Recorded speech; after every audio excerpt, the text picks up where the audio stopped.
dengan orang lain, menolong, rukun, bagus. Dengan sesama muslim malah tidak rukun. Ini parade salib kemarin, 270 pasukan salib yang ikut dalam acara ini, sehingga Solo menjadi kota salib.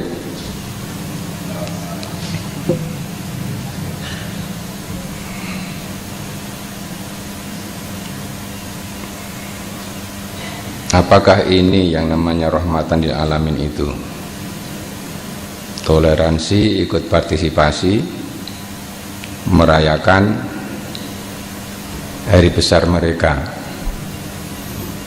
Dan tidak jarang ketika ada ibadah di tempat ibadah mereka, dari teman-teman kita juga banyak yang menjaga, menjadi petugas keamanannya. Islam itu rahmatan lil alamin. Beginikah caranya? Maka kayaknya kita harus betul-betul memahami tentang konteks ayat itu, baik ayat sebelum dan sesudahnya dari surat Al-Anbiya itu, atau mungkin asbabun nuzulnya, sehingga tidak latah dan tidak terkecoh atau dikecoh oleh orang lain. Gunamu kan rahmatan lil alamin, nek ngono ya kowe kudu apik karo aku. Ini yang tidak boleh kita abaikan. Gambar apa ini Bapak Ibu?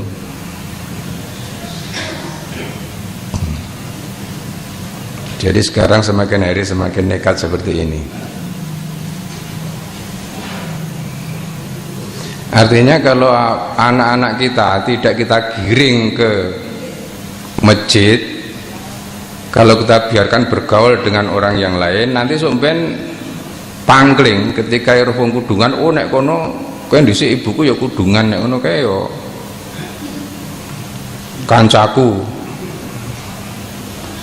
Ini problem kita Bapak Ibu.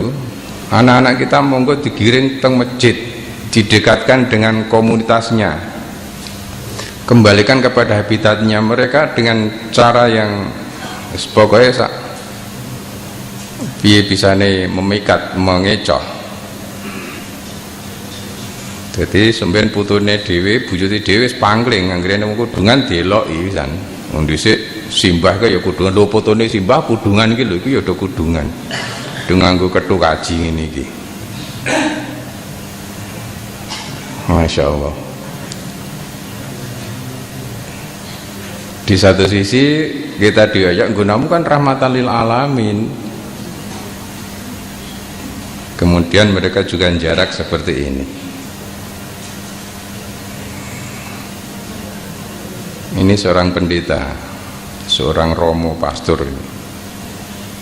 Wakila ini seorang wanita Syiah. Umat Islam adalah musuhku dan umat Kristen adalah sahabatku. Jadi sekarang jihadnya itu bukan jihad adu jotos, bukan. Nah adu jotos genah doyak ketemu wonge kayak dijotosi. Lah nek ngeten iki larep jotos pripun? Wazwul fikri, perang pemikiran.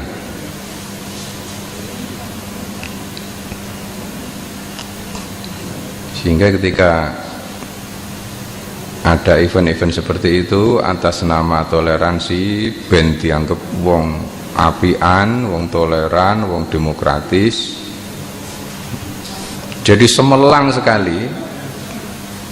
Kadang-kadang kita itu semelang ndak diarani wong kaku, ben diarani wong gaul. Itulah akibat dari kemusyrikan seperti itu, sehingga yang dioyak, yang diuncut-uncut itu penilaian manusia. Engko ndak diarani, engko ndak di darai ngene-ngene ora gelem melu. Jadi penilaian manusia itu luar biasa. Takut sekali kalau dinilai negatif oleh manusia, tapi penilaian Allah sama sekali tidak terlintas. Itu salah satu bentuk kemusyrikan, syirik khafi, syirik yang halus, syirik yang tersembunyi.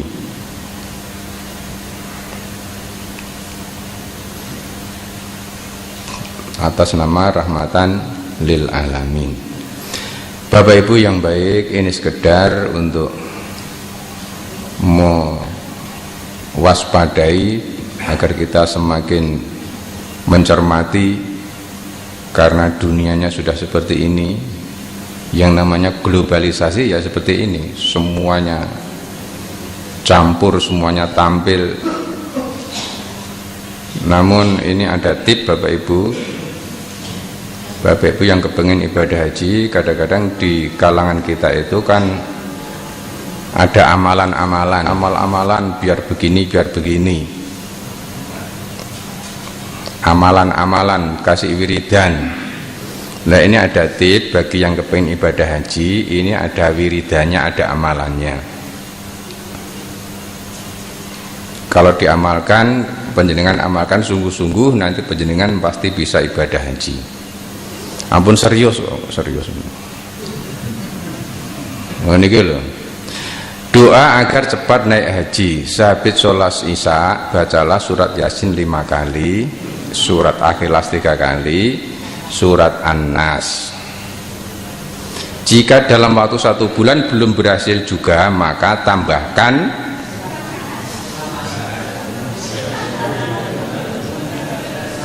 jangan surat Yasin saja, tambahkan surat tanah, surat rumah, surat mobil. Insya Allah nanti bisa segera naik haji.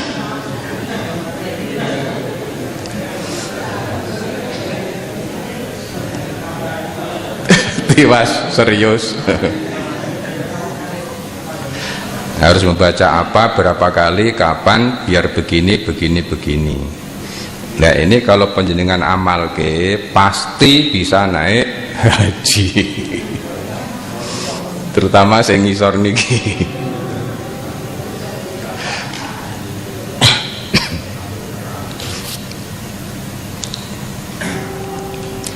Bapak Ibu yang saya hormati, selanjutnya kita akan meneruskan lagi tentang pola hidup sehat menurut cara Nabi.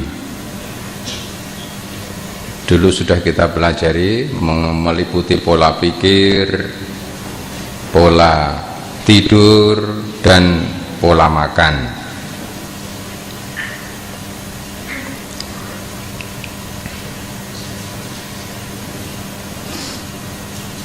Artinya pola pikir seperti yang kita pelajari dulu. Ketika Pak Dokter mengatakan jenengan niki sakite mboten jalaran penyakit kok Pak Di, lan apa jenengan kok kan mikir, ampun mikir. Mesti mboten ngaku, kula niku mboten mikir. Anak kula pun mentas kabeh, jeng mikir napa?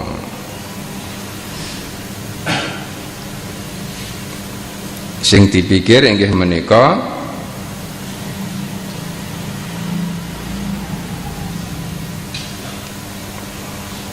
wa ta'fu an man dzalamak wa tu'ti man haramak wa tasil man qata'aka. Maafkan orang yang berbuat salah kepada kita. Nah niki pola pikir teng mriki niki sing mareke dadi sumber penyakit. Penak men wong nganyelke kon ngapura. Waktu timan haramak, berilah orang justru yang tidak pernah memberi, itu disuruh memberi.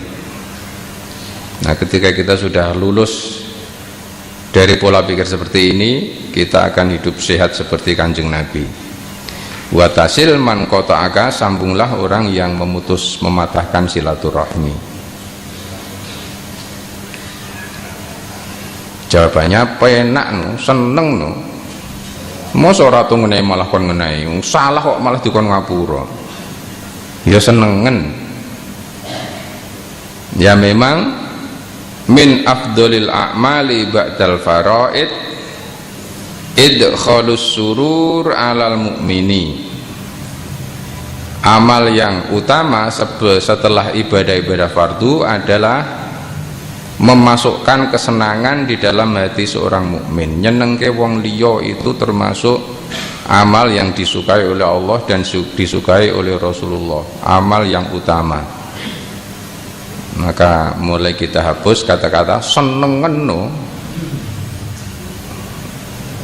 Memang lah di sini baru rahmatan lil alamin itu di sini ini membuat orang lain menjadi senang yang proporsional, bukan seperti yang di dalam tayangan tadi.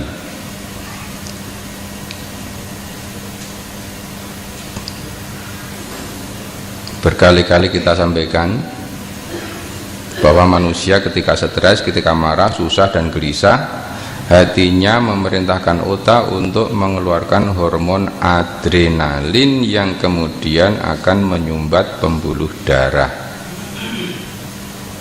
akan tersumbat oleh hormon adrenalin. Akal itu ternyata letaknya di dalam hati. Artinya akal itu di bawah komando hati. Otak ini instrumen, otak ini alatnya. Tetapi ketika manusia itu ikhlas, sabar, syukur, pemaaf, longgar, hatinya akan memerintahkan otak untuk mengeluarkan hormon androfin. Hormon ini 3 kali lipat lebih banyak mendatangkan rasa tenang, rasa nyaman, dan rasa bahagia dibandingkan morfin. Oleh karena itu nggak usah kepengen ngicipi rasanya kaya ngapa toh, nggak usah. Panjenengan jadi orang yang penyabar, yang ikhlas, yang pandai bersyukur, itu sudah luar biasa. Padahal sumber ketenangan adalah alladzina amanu wa tatma'innu qulubuhum bidzikrillah. Ala bidzikrillah tatma'innul qulub. Sumber ketenangan adalah ketika kita nyantol terus kepada Allah. Nah, zikrillah ini yang harus kita pelajari terus menerus. Dan zikrullah itu artinya luas sekali, aplikasinya, prakteknya juga luar biasa. Hormon atau pembuluh darah ini ketika ada hormon-hormon yang menutupinya, pembuluh darah tadi Bapak Ibu, nggon otak ini nek ditugel, diketok, kalau ini dipotong maka seperti ini peralonnya, pelumbungnya. Nah, hormon-hormon tadi adalah ini yang menyumbat atau nempel di dinding-dinding pembuluh darah ini. Kalau dibiarkan lama-lama tebal, menebal, akhirnya salurannya tertutup. Maka disinilah terjadinya penyumbatan tadi itu. Oleh karena itu betul sekali ketika kita sering mendengar namanya psikosomatis, orang yang psikisnya bermasalah akan mengakibatkan fisiknya menjadi berpenyakit. Nah, dari sini urut-urutannya. Jadi pelumbung yang ada di dalam tubuh kita, pembuluh darah ini disumbat oleh hormon-hormon tadi. Ini baru dari satu sisi, belum dari sisi yang lain, belum dari sisi makanan, minuman yang bisa menyumbat pembuluh darah ini. Nah, ketika sumbatan-sumbatan itu semakin banyak seperti ini tadi, ini semakin menebal, sini semakin menciut, akhirnya menjadi hipertensi. Kalau ini dibiarkan terus akhirnya tersumbat, kalau dibiarkan terus menjadi pecah. Kalau pecahnya di otak biasanya stroke, koma. Tegese koma ini belum rampung lagi koma, belum titik. Tapi kalau ini pecahnya di jantung lah, itu titik langsung teksek itu kalau di jantung. nenggon otak baru koma, ada yang komanya seminggu, ada yang sensasi, ada yang ya tergantung nanti. Masya Allah. Nah, ketika kita menyambung silaturahim,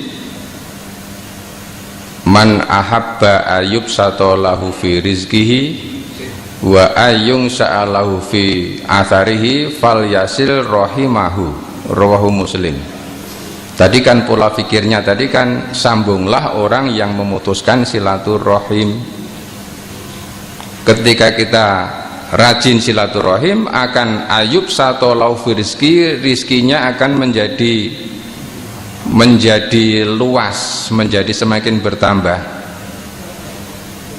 Bapak Ibu jangan terpaku bahwa rizki itu hanya materi. Rizki materi itu sebagian kecil saja. Rizkinya akan semakin bertambah luas jaringannya. Wa ayyung sya'alau fi atharihi, kemudian umurnya akan semakin panjang. Fal yasil rahimahu, maka sambunglah silaturahim. Rawahu Muslimun. Ini termasuk pola pikir tadi. Pola pikir ini di ruang dokter yang praktek. Nah, ketika kita ke dokter, niatnya adalah fal yasil rahimahu. Ketika kita ke dokter adalah silaturahmi. Wah nggih angel, Pak angele teng pundi? Ketika kita membeli obat itu adalah silaturahmi kepada apotek, menyampaikan rezeki Allah. Wah nggih angel, Pak angele teng pundi? Angelipun teng pundi, padahal ilmunya sudah kita pelajari sejak kecil. Ngelmune pundi? Ngelmunya innamal a'malu binniyat. Pun pinten taun le nyinau ngelmu niki Bapak Ibu? Kan pun suwe to, innamal a'malu binniyat. Nggih niki kantun ngowahi ati mawon, kantun ngowahi niat. Ngelmune disinau pirang-pirang puluh tahun le prakteke. Wah lah nek nang dokter kok silaturahmi niku ya. Nah, inilah fungsinya tazkiyatun nafas itu di sini, menata hati itu di sini. Itu salah satu menyampaikan rezeki Allah yang ada di tangan kita.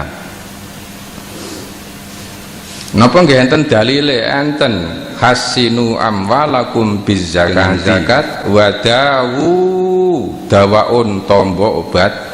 Wadawu mardokum, obatilah penyakitmu bisadaqati dengan sodakoh. Jadi kalau kita ke dokter niatnya napa? Ampun guyu niki serius. Niate sodakoh. Wah nggih angele teng pundi wong elmune disina kawe cilik innamal a'malu binniyat. Kantun ngowahi nggih nati mawon, ora weruh ya ngetokke dhuwit. Guru ngowahi niat kok angel ra. Kenapa kita ngowahi niat kok angel? Karena hatinya yang berpenyakit. Karena hatinya yang bermasalah. Nek gur dihitung-hitungan untung rugi nggih rugi terus. Nggih geremeng terus. Wis blonjone akeh. Jurkon ngeteri duit wae ya seneng no. Lah memang kita itu dikon nyenengke wong liya kok. Inilah pola pikir seperti ini Bapak Ibu yang menentukan sehat atau tidaknya seseorang. Kalau hitungannya hanya matrek saja ya enenge guranyel tok. Nebus obat wanyel. Wis wonge sugih kaya ngene jur disetori duit wong wae terus. Apa susahnya merubah niat kita bahwa itu adalah sedekah, dan itu juga perintah agama kita, perintah Rasulullah. Dawu mardokum bisedaqati, obatilah penyakitmu dengan sedekah. Tegese ketika kita nebus obat sedekah karo apotik, Ketika kita ke dokter, sijine silaturahmi, duanya adalah sedekah dengan Pak Dokter. Lah wong sugih kok disedekahi nek wau wakti man haramak, berilah sedekah justru kepada orang yang tidak pernah memberi kepada kamu. Jadi pun sip tangan ini. Pola pikir seperti ini kalau bisa kita praktekkan, ya nikmat banget jadi orang hidup. Tetapi masalahnya kenapa hati ini kok dijak kaya ngono kok ora trimo-trimo tenan. Itulah adanya kolbun marid, kolbun mayit, ada hati yang sakit, ada hati yang mati. Kalau hatinya kolbun salim seperti Rasulullah Sallallahu Alaihi Wasallam, ya luar biasa. Wa'idul bala ad-du'a, dan kembalikanlah bala itu dengan doa. Dalam hadis lain, takdir itu bisa dirubah dengan doa, takdir Allah itu. Karena yang membuat takdir juga Allah. Ketika kita mohon kepada Allah kemudian merubah takdir kita, inna dzalika 'alallahi yasir. Yang demikian itu bagi Allah adalah sangat mudah.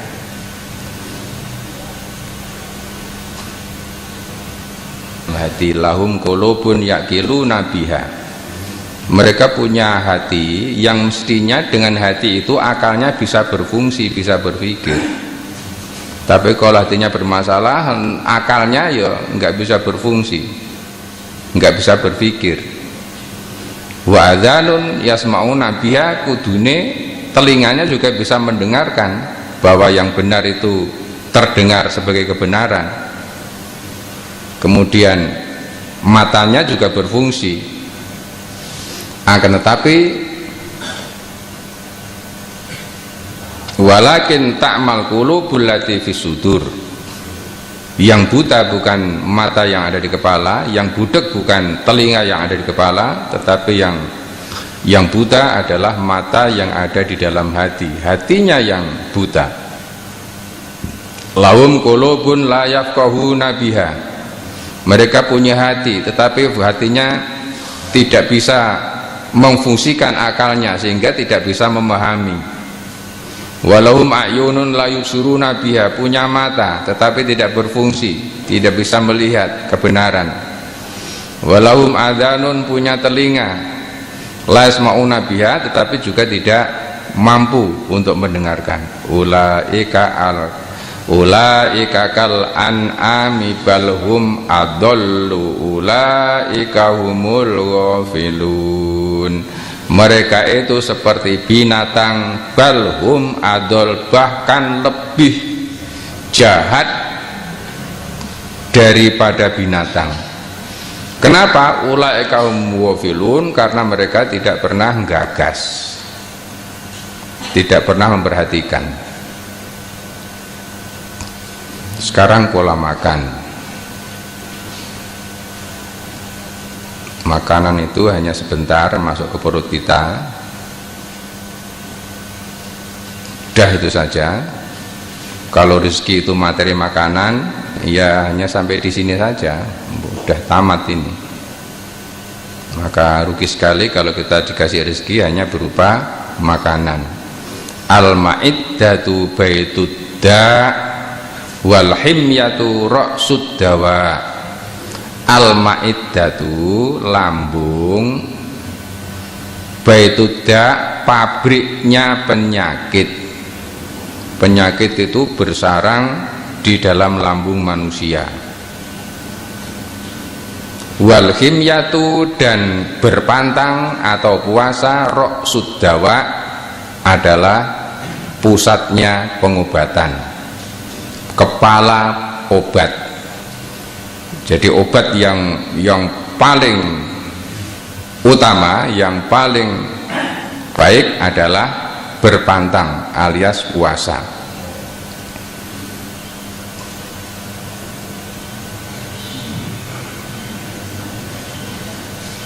Ini sumber gizi atau sumber apa Bapak Ibu? Mosok sumber penyakit.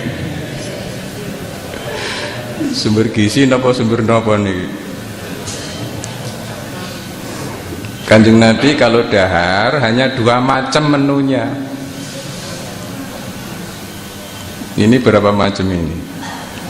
Nek jagung nih kok coba dihitung, nek jagung nih kok usdek, jagung unjukan, kali snack, terus sop, dahar, es, kane kondur. Usdek, nek pun metu es rak pun ngalamatnya kok. Masya Allah. Yang akan kita bahas malam ini sekedar menguatkan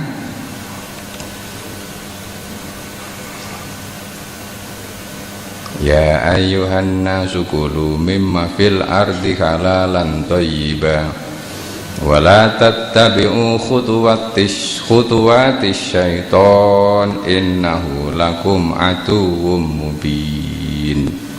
Wahai manusia, makanlah dari apa-apa yang di bumi, halalan yang halal, thayyiban dan thayyib. Wala tattabi'u, jangan menuruti khutuwatis syaiton, langkah-langkah setan, bujuk rayu setan. Innahu sesungguhnya setan itu lakum bagimu adun adalah musuh mubinun yang nyata. Innama sak temene setan ya'murukum perintah kepada kamu bisu'i untuk berbuat jahat, wal fahsya'i dan untuk berbuat keji, wa angtakulu agar kamu berkata alallahi terhadap Allah ma la ta'lamun sesuatu yang kamu tidak mengetahui. Wa kulu wasrobu wa la tusrifu innahu la yuhibbul musrifin. Wa kulu dan makanlah, wasrobu dan minumlah, wa la tusrifu jangan berlebih-lebihan, jangan melampaui batas. Innahu sesungguhnya Allah la yuhibbul musrifin tidak suka kepada orang yang melampaui batas. Nomor surat, nomor ayat. Surat nomor 2 ayat nomor 169, surat nomor 7 ayat nomor 31 Al-A'raf. Makanlah dan minumlah tetapi jangan berlebih-lebihan, karena kalau berlebih-lebihan Allah tidak suka. Dampak gula pasir, gula batu dan gula Jawa, gula merah bagi kesehatan, terutamanya bagi pankreas.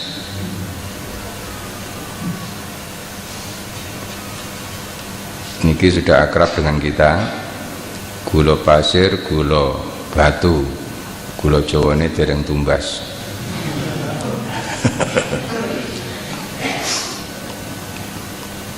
Gula pasir,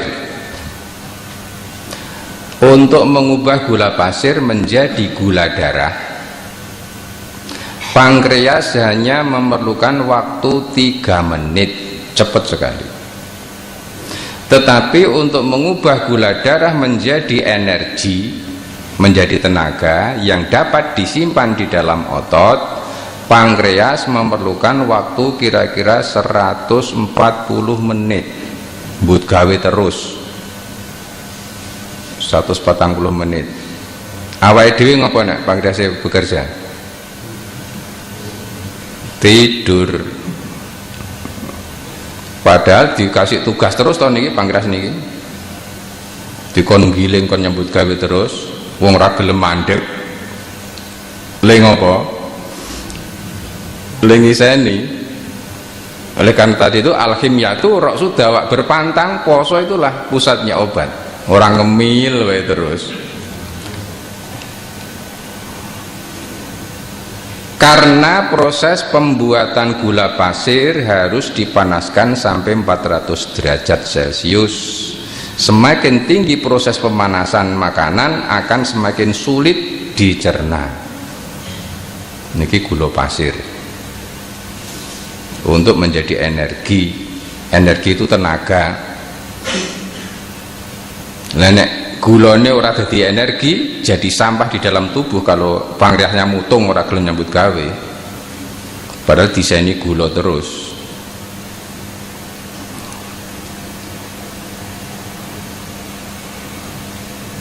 Sudah gembira nggih? Sudah gembira napa-napa? Napa Coca-Cola?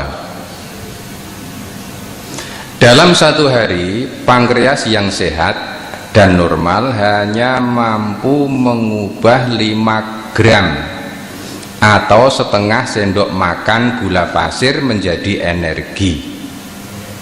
Padahal sampai pinten sendok awake dhewe nek. Halo? Kira-kira setengah sendok itu dalam satu hari itu. Bagaimana kalau kita mengkonsumsi lebih dari setengah sendok makan gula pasir? Niki sing wujud gula tok lho Bapak Ibu. Dereng sing wujud roti, dereng sing jangan legi, dereng sing enten legi-legine niku. Sisa gula pasir yang tidak bisa diproses oleh pankreas akan tertimbun dalam tubuh menjadi gula darah dan menjadi lemak yang lama-kelamaan kita akan menyebabkan munculnya penyakit diabetes. Karena gulanya tidak berhasil dicerna, diolah oleh pankreas, kokian lenget jogi, akhirnya tertimbun di dalam tubuh ini. Meskipun berhasil diubah menjadi energi, energinya tidak kanggo, tenagane ora ditokke, pankreas menyiapkan gula-gula ini diolah menjadi energi, neng energine ora dienggo, ora obah wonge. Gur turu, gur tenguk-tenguk, gur nongkrong-nongkrong. Nah, maka energi ini nanti lama-lama menjadi lemak, menjadi sampah di dalam tubuh. Nah, ketika nenek moyang kita, simbah-simbah kita dulu, ya otomatis ya geraknya lebih banyak. Nek saniki kan ngangsu gur cetet ngoten mawon. Nek ndek mben nimba mikul nganggo jun nika wong sak RT iki sumure gur sitok zaman kula cilik. Ternyata ki malah sehat. Antri ngoten nika. Saniki ngangsu gur cetet ngumbai ora nganggo tenaga, mangsa nggih ngoten niku rasa nganggo golek kayu. Ajeng mangkat teng ngeseng gur nguntir gas. Nek dhisik boro-boro nyepeda napa mleh pit motor, jalan kaki, ternyata itu sehat. Masya Allah. Sekarang gula batu.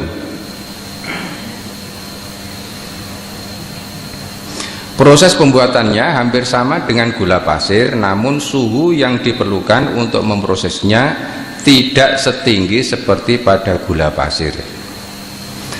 Dalam satu hari, pankreas yang sehat dan normal mampu mengubah 60 gram 6 sendok makan gula batu menjadi energi. Nek gula pasir tadi hanya setengah sendok. Gula batu menjadi, dengan demikian gula batu tergolong sedikit lebih sehat dibanding dengan gula pasir. Nengkur sedikit. Kemudian kalau gula merah, dalam satu hari pankreas yang sehat dan normal mampu mengubah 90 gram atau 9 sendok makan gula merah menjadi energi. Jadi kalau dibandingkan, gula merah adalah gula yang paling sehat dibandingkan gula pasir dan gula batu.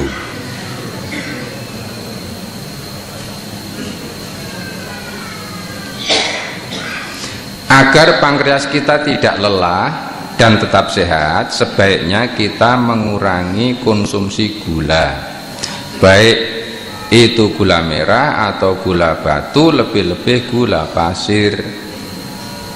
Pankreas mempunyai batas kemampuan untuk mengubah gula menjadi energi, dan bila pankreas sudah tidak mampu melaksanakan fungsinya, maka gula akan menumpuk di dalam tubuh yang akan menyebabkan penyakit diabetes. Ini pengirimnya ini.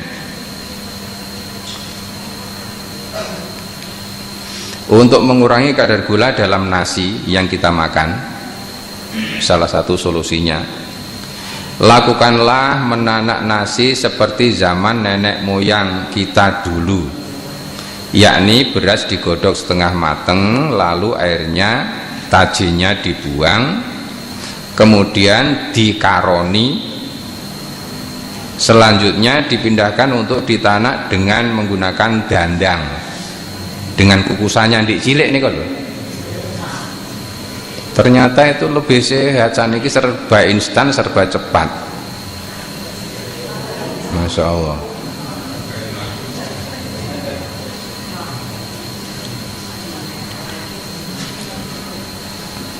Jadi memang gula itu agak tidak bersahabat dengan kita. Lah napa mboten dipun konsumsi Pak? Wa kulu wasrobu wala tusrifu. Itu masalahnya. Mari kita perhatikan.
Beras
Sekarang malah ada beras plastik. Ilmu agama atau ilmu kesehatan? Ilmu agama. Kulu wasrobu wala tusrifu innahu la yuhibbul musrifin. Kulu wasrobu wala ta'saw fil ardi mufsidin. Makan dan minumlah, jangan kamu membuat kerusakan di muka bumi, yaitu merusak dirinya sendiri. Berarti kalau ini tidak diabaikan, ya nabrak ayat-ayat Allah. Ternyata untuk menabrak ayat-ayat Allah itu tidak hanya di dalam hal masalah ibadah saja, masalah muamalah pun banyak yang tidak memperhatikan, seolah-olah masalah makan minum itu masalah duniawi, terus sakarpe dewi, padahal itu merusak nikmat Allah Subhanahu wa taala. Kemudian ini kemarin yang di Solo itu parade tauhid,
terima kasih kepada Bapak Ibu yang tanggal 14 kemarin sempat hadir di Solo ikut meriahkan.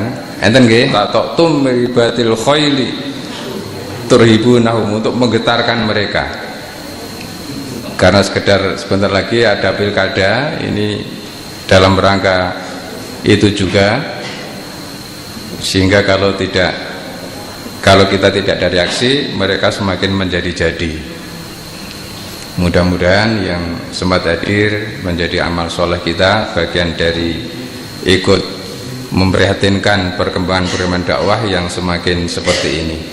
Demikian Bapak Ibu kajian kita pada malam hari ini, mudah-mudahan ada manfaatnya.